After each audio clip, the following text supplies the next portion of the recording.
ఓం నమ శివాయ, శ్రీమాత్రే నమః. ఈ షార్ట్ వీడియోలో దురవ్యసనాల నుండి బయటపడడానికి మరొక తేలికైన ఉపాయం. ఎవరైనా సరే ఇంట్లో కుటుంబ సభ్యులు దుర్వ్యసనాలతో బాధపడుతున్నప్పుడు ఇంట్లో సభ్యులైనా ఈ ఉపాయం చేయవచ్చు. ప్రతి శుక్రవారం నాడు ఒక గాజు గ్లాసులో పచ్చి పాలు తీసుకోండి. తర్వాత దానిలో ఒక చెంచాడు స్వచ్ఛమైన తేనె కలపండి. ఆ పాలల్లో మీ దగ్గరలో ఉన్న జామ చెట్టు దగ్గరికి వెళ్ళి ఆ చెట్టు దగ్గర పోస్తూ ఉండండి.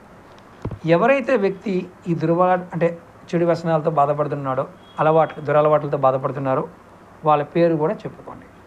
అలా చెప్పడం వల్ల, మీరు ఇలా చెప్పిపోయడం వల్ల ప్రతి శుక్రవారం నాడు వారికి దురలవాట్ల నుండి బయటపడే అవకాశం లభిస్తుంది. ప్రకృతి వాళ్ళకి ఆ అలవాట్ల నుండి బయటపడడానికి మార్గాన్ని చూపిస్తుంది. ఇది ఖచ్చితంగా ఫలితాన్ని ఇస్తుంది. అలాగే వారి మాట కూడా మారుతుంది. మిమ్మల్ని తిడుతూ ఉన్న మాట మారుతుంది.